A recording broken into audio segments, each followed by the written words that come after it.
The Man from Medan, written and read by Eric Allen. Part 1. In space, no one can hear you die of boredom, Mike said. I don't know, Lucy commented from her communications and navigation workstation beside him. It sounds pretty damn loud from where I'm sitting. Keep complaining, Kelly, the captain of their three-person crew, said from her seat behind and a little above the two forward workstations. There's all kinds of cleaning I could order you to do. If I had known the A-belt would be this boring, I'd have picked a different ship closer in, Mike groaned in frustration. Though the bridge of their tiny glorified tugboat was cramped, it was the largest room on the ship. So the three of them typically spent most of the day on station, though the ship could literally fly itself in most cases. What earned the Silver Star its glorified affectation to the honorable designation of tugboat was the fact that it was in space. Ignoring the threat of actual work rather than monitoring the engineering station on the bridge, Mike yawned. Quit complaining, Lucy said. There are definitely worse jobs. Kelly chuckled behind them as Mike turned to give Lucy a wounded look. He hadn't shaved today, and by the smell of him, he probably hadn't showered either. He was a scruffy, greasy mess. Fine, Lucy said, scratching at an itch on her forehead. How about we tell each other what we're doing hauling ore out in the A-belt? I said I wanted to be less bored, not more, Mike complained. Fine, Lucy said, giving him a piercing glare. I'll go first. I'm trying to get into a good navigation program at a decent college. Even if you can plot courses in your sleep, which I can, by the way, you still need a 6-year degree from a respectable college to even be considered for a position on a real ship. So what? Mike asked, scratching in a rather inappropriate spot. You're getting experience plotting our courses out in the ass end of humanity's reach for when you get accepted into college? No, dumbass, Lucy growled. I'm here trying to pay for the damn course. Oh, Mike said. Right. My family would have to take a few steps up to be considered poor as dirt, Lucy explained, feeling an old and familiar frustration as she spoke of it. 8 kids. Whoa, Mike interrupted. You've got 7 brothers and sisters? Have your parents ever heard of this new invention called a condom? I mean, it's only been around for a good 700 years or so. I can see why they might not have. Moving on, Lucy cut in. With so many kids, we were always short on everything. I promised myself I was going to turn out better, you know? So I worked my ass off in high school to get a scholarship so I could actually afford to go to college. They say that they're not biased in the scholarship selection program, but you know how life is. If you're born in the colonies, you're automatically placed behind even the dumbest shit from Earth. Oh, I hear that, Mike said. Damn Earthers. Hey now, Kelly said. What? Mike asked. We're 700,000 clicks from the nearest anything. It's not like they're going to hear. I was going to say, watch it, Kelly continued. I happen to have been born on Earth. What, you? Lucy asked, turning to face the captain, feeling more than a little stunned. She actually had to make sure that her jaw wasn't hanging open. You're from Earth? And you're doing this job? What? Kelly asked, shrugging. I like it out here. It's quiet and empty. Just what I always wanted. The quiet part is debatable, Lucy said, shooting a pointed look at Mike. You're up, Ramirez. Fine, Mike grumbled. I'm working on my engineering certs. You can get a certification for a Class D ship and below, like this crate, off a trade school program. But if you want to work on anything bigger, you have to have 2 years of on-the-job experience to certify for Class C, another 2 years for Class B, and 4 more years for Class A. Mike gave Kelly a very cold stare. Or he could happen to be born on Earth, so they waived the experience requirements, he said with the same bitter resentment most people in the space colonies displayed when talking about the privileged elite from Mother Earth, which puts them 8 years ahead of a colony-born schmuck like me in their career paths. All hail the Empire! Equality for all my ass! What about you, boss? Lucy asked. Me? Kelly said. I'm out here for... A beeping sound from Lucy's control panel. Turning to it, Lucy found a red light flashing on the holographic display. Swiping a finger through it, the communications menu flashed up in blue against the subdued green of the rest of the holographic controls at her workstation. Hold that thought, she said. We're receiving an SOS on the colony-wide emergency band. Let's hear it, Kelly said, sitting up straight and putting on her captain's face. Lucy piped the call through the bridge's speaker system and winced at the squealing of static, dialing the volume down. What the hell? Mike said, looking from Lucy to Kelly. Static over a digital transmission? There was a voice in the static, but Lucy couldn't quite make out what it was saying. Hold on, she said, as she went to work on the comms settings. I'll see if I can clean it up a bit. After applying a few filters, the static was reduced to a low hiss with occasional crackling. I don't like this, Mike said. I've got a very weird vibe. Stuff it, Lucy said, starting the message over from the beginning. All officers, including the captain, are dead, a strained and heavily accented voice said in broken English, lying in navigation and bridge. There was a long pause, and Lucy was about to cut the transmission off, but then she realized she could hear heavy breathing mixing with the static. Possibly whole crew dead, the man continued. Run a scan of the area, Kelly said. Find them. Already on it, Mike replied as he bent over his own workstation, tapping at the holographic interface with deft fingers. The heavy breathing continued with the static over the bridge speakers. Got them, Mike said. The man from Medan, Class B freighter about 70,000 clicks inward from our current position. Whoa, there is something funky about their transponder signal. Let me see, Kelly ordered. You're the boss, Mike said, sending the data to her workstation. I've seen this before, Kelly said. They're trying to spoof their transponder signal. Badly. Probably smugglers running guns or supplies to any of the 1,000 colonial resistance groups. So, no great loss if we just pretend we didn't hear the distress call? Mike asked. Lucy shot him a disgusted look. What an insensitive bastard. No, Kelly said. Plot us a course, Lucy. When someone calls for help out here in the belt, you help. It doesn't matter who they are or who you are, because the next time it could be you who needs help. You got it, boss, Lucy said as she pulled up her navigation menu and began plotting a course inward, being toward the sun, to the ailing ship. The static cut off with an abrupt beep. More beeps followed. What the hell is that? Mike asked. Kelly listened, her brow furrowing. I think, she said. Yeah, it's Morse code.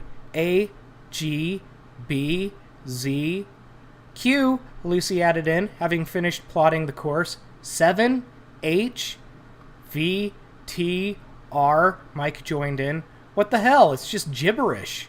Lucy felt the hairs along her spine stand on end with an uncomfortable tingling feeling. Keep monitoring that transmission, but get it off the speakers, Kelly ordered, and patch me through to the emergency band. You're good, Lucy replied. This is Captain Kelly Chen of the Feldmar Corporation freighter Silver Star calling the man from Medan.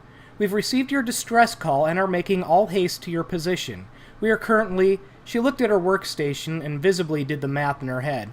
We are currently just under 2 hours from your location. Can you give me a head count of all survivors and any details about your troubles? Are there any injuries that require immediate medical attention? We have minimal medical capabilities, but we will provide what aid we can. There was no reply except more gibberish in Morse code. That's not creepy at all, Mike muttered. Sending course data over to you, boss, Lucy said.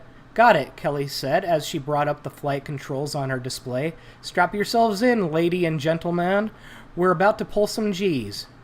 Lucy strapped herself into her seat and braced for maneuvering and acceleration.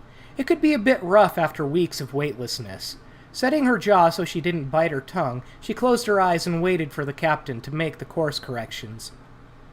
As the maneuvering jets came to life, Lucy felt a sickening roll, and the sensation of gravity pulling her to her right. Her stomach protested, but she'd lived her entire life in space. She would not embarrass herself by spreading her lunch all over the bridge. Of course, by in space, she meant on a space colony with rotational simulated gravity. She'd spent very little time out in the dark, weightless, on a ship. But the others didn't need to know that. There was a rumbling from the main engines, and Lucy's seat began to vibrate as she was pressed back into it by the acceleration. She opened her eyes and kept them on her workstation, to keep from feeling any sicker than she already did. Main engine off, Kelly said, as the rumbling and vibration ceased. All right, 2 hours. Mike, head back and see what space can be cleared in the cargo container. I know we're nearly full to the brim, but see what you can do. Gotcha, boss, Mike said. About time something interesting happened on this crate. He removed the straps holding him down and pushed upward, floating out of his seat, then kicked off the edge of his workstation, propelling himself toward the hatch at the back of the bridge.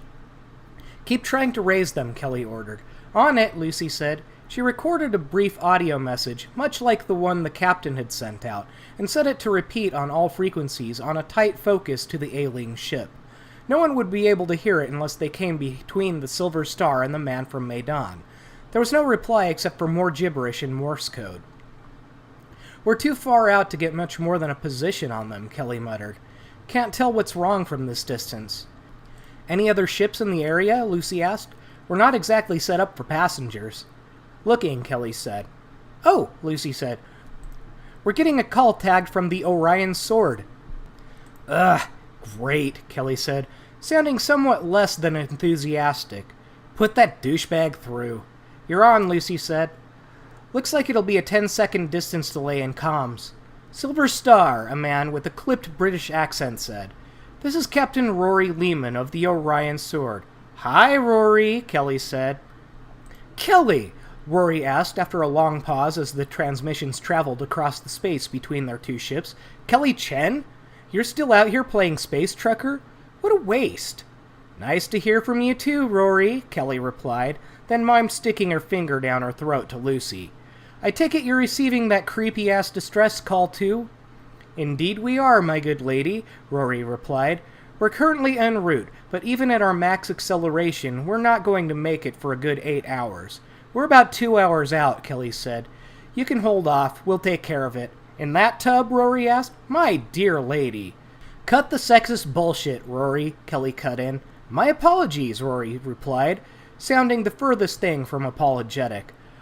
I only meant to point out that your ship is rather ill-equipped for large numbers of evacuees. And I mean no offense to your engineer, but he probably doesn't have the required materials on hand to make repairs to a ship in distress. Kelly made a face, looking like she was trying very hard not to scream at the man's smarmy matter-of-factness. Very well, she said, finally. We'll get there first, see what we can do, and you can show up to the party late and offload survivors if needed. Sounds like a plan, Rory said. See you in 8 hours, my dear. Kelly made a cutting motion across her throat, and Lucy killed the connection. I hate that asshole, Kelly growled. Oh my, however do you manage to captain a ship with those unwieldy breasts getting in the way, my dear? Surely staying home and popping out babies for your husband would be more suitable for you. Oh wait, you don't have a husband, do you? She did a passable impersonation of Rory's voice and accent, making Lucy laugh out loud. I swear, if I have to see that cockbite face to face, I'm going to deck him one, Kelly said. Old friend? Lucy asked. We went through the same flight academy, Kelly explained. Douchebag could never get over the fact that a woman was better at something than he was. Ah, one of those, Lucy said. Anything else coming through on the emergency channel? Kelly asked. Nope, Lucy replied. Still just Morse gibberish. I wonder what's going on, Kelly asked, leaning back in her chair and stretching. Oh, wait, the Morse code just stopped, Lucy said, putting the channel back on the bridge speakers. The hissing, crackling static filled the bridge once more. Someone coughed. It was a wet, heavy sound, and then the heavy breathing started again, sounding more labored than before. I die, the voice from before whispered, and the breathing stopped. Lucy and Kelly looked at each other for a very long moment. Lucy felt very cold as she turned back to her workstation and cut the emergency channel off the bridge speakers. Goosebumps were raising on her arms, and her fingers shook as she cleared the comms menu off her workstation's display. Well, Kelly said, I didn't need to sleep for the rest of my life anyway. Amen, Lucy agreed. Good job with that course plot, Kelly said. Fast, accurate, and you didn't even complain about the extra work. You're a natural, probably the best navigator I've had on this bucket. If you ever need a letter of recommendation, give me a call. Thanks. Lucy felt her cheeks growing hot, and was very glad that she wasn't facing the captain. She didn't want the older woman to see her blushing like a schoolgirl. So, Lucy said, desperate to change the subject to something that wasn't going to have her face glowing bright red. You never did say why you're on this ship. I mean, you're from Earth. You could literally have any job you want out here. Kelly chuckled, and Lucy turned back to look at her. She hoped that her face was no longer flushed enough to glow in the dark. "You're on this ship as a stepping stone to something bigger and better," Kelly said. "And there's nothing wrong with that. Everyone should strive for the best in their lives, and reach for their dreams. But for me, there is nothing bigger or better. I've got the best damn job in the solar system. Why would I ever want to move on to something else?" "But, maybe a bigger ship?" Lucy asked. "A bigger crew? More people to boss around? A bigger headache, more like," Kelly said. "Me, I don't like people much. Hate dealing with them. But I always wanted to be a spacer, free and clear, flying through the A-belt, and around the colony clusters at the Lagrange points. I always wanted to see all the sights that the solar system has to offer. And I get to do that right where I'm at. And with such a small ship, I only have 2 people I have to deal with regularly. That's a lot of stress off my mind." "Right," Lucy said. She didn't really get it, but everyone was different, she guessed. Kelly chuckled at her response. "You feel it too, don't you?" she said. "Huh?" Lucy asked. "That pull to explore," Kelly said. "To see the sights. To go to the furthest reaches of human-inhabited space and back again." "Yeah," Kelly nodded. "Ever since I was a kid. You look out the windows and see space, other colonies, the moon, the earth, the stars, and you just want to be there, to see it all. A woman after my own heart," Kelly said. Lucy looked down at her workstation, trying to think of anything to do that would keep her mind off the last words transmitted from the man from Medan. Just remembering that raspy voice sent shivers running down her spine. She rubbed her face with both hands and ran them up through her short blonde hair. When you spent any amount of time in weightlessness, long hair was just plain annoying, and she'd never been one for following the conventions of femininity just because they were expected of her as a female anyway. She'd never really liked having her long hair. It was too much work. Short hair was a lot easier to manage.